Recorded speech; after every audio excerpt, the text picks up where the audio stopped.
I shall now dramatically read to you a piece of Harry Potter fan fiction entitled The Love That the Moon Knew by not Draco Malfoy. Chapter 1.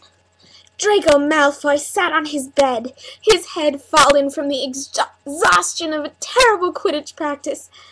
Naturally, Draco was not bad at Quidditch. He was actually really good, better than Father said, but still, the practice had taken away his breath and also his heart. He had seen Harry Potter when entering the Quidditch pitch, Harry looking stunning in his Quidditch robe. Yes, Draco was in love with Harry. No one knew it, of course. It was his dark and personal secret. And what a secret it was that he, the cool and confident Slytherin pureblood people looked up to and aspired to be, was in love with his worst enemy. Harry had glared at him as they passed each other, and Draco had countered the look with witty and sharp insult. Harry had replied in a loud manner, and Draco's stomach had lurched painfully. How tragic it was that they could only hate each other. Was there something hidden in that heat, that loathing? Was that something love? Draco looked out at the window, at the full moon, his limbs tired. But the moon could not answer, wouldn't speak. Why wouldn't the moon listen? The moon was cold as ice. Nay, as cold as his heart felt, heavy like a glacier with unrequited love. But, though it hurt to have his love unrequited and the moon unresponsive, he was not, and would look to sacrifice his love for a sweeter feeling, like the feeling of getting a new broom between his legs, or putting a new set of buttery soft, expensive-looking robes on his creamy back. He tossed and turned and tossed again in his sleep, with the silvery pale light of the moon shining silently on his restlessly beautiful form.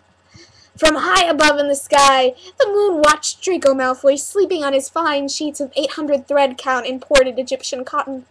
It sighed, for it too knew the pain of the love that dare not speak its name, the love for one's worst enemy. For whenever the moon closed its cold eyes, it too saw the face of the one it loved, the bright, yellow, round face of the sun. All those in the heavens looked on. The stars, the planets, the asteroids looked on in sadness at the love that could never be, their tiny rock-like hearts aching for the moon, who in turn watched Draco sleep and shed a single moon tear as he slept. And as the moon tear slid down his perfectly pale cheek, Draco dreamt. He dreamt of the boy he loved and what could some day come between them. His dreams were sweet, but so sweet that they made his heart ache even more, and his body pulse with strange feelings he wouldn't be able to deny when he woke. His slender, shapely fingers clutched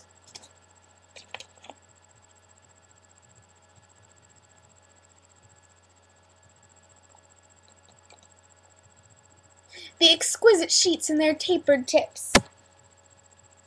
He arched his back and threw off the covers as pearls of his sweet emission caught the moonlight and sparkled like the jade-colored eyes of his beloved.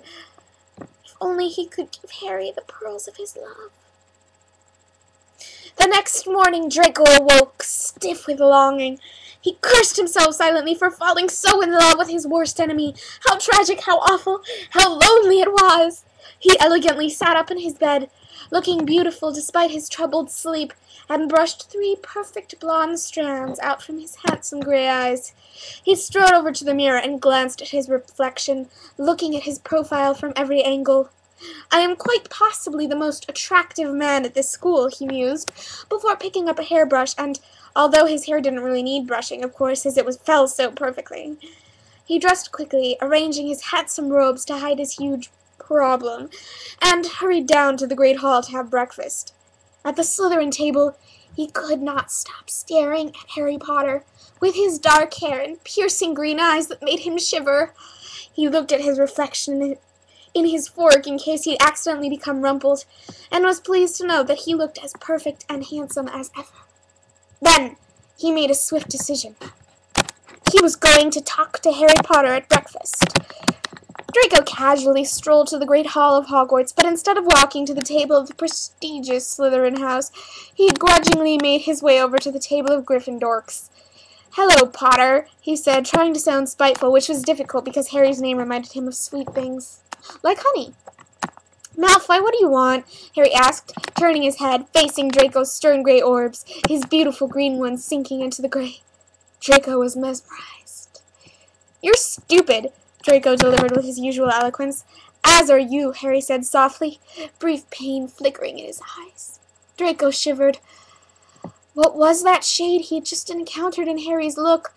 As he walked back to his table, he felt the moon sigh, and felt the moon tear fell on himself, and his desperate love.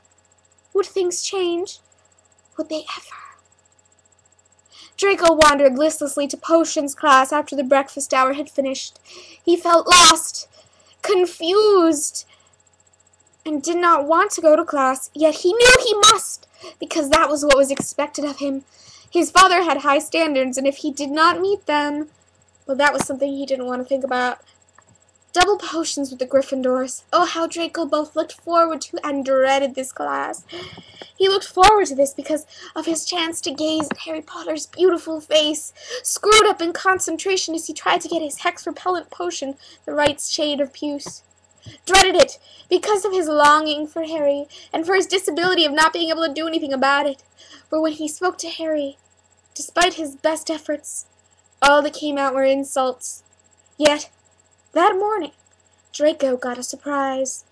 Harry approached his desk when Snape was out of the room. "Malfoy," Harry said quietly, and Draco looked up in surprise. "Yes?" he asked as Harry gazed at him with those same pain-filled eyes he had glimpsed at breakfast. "I want to talk to you,"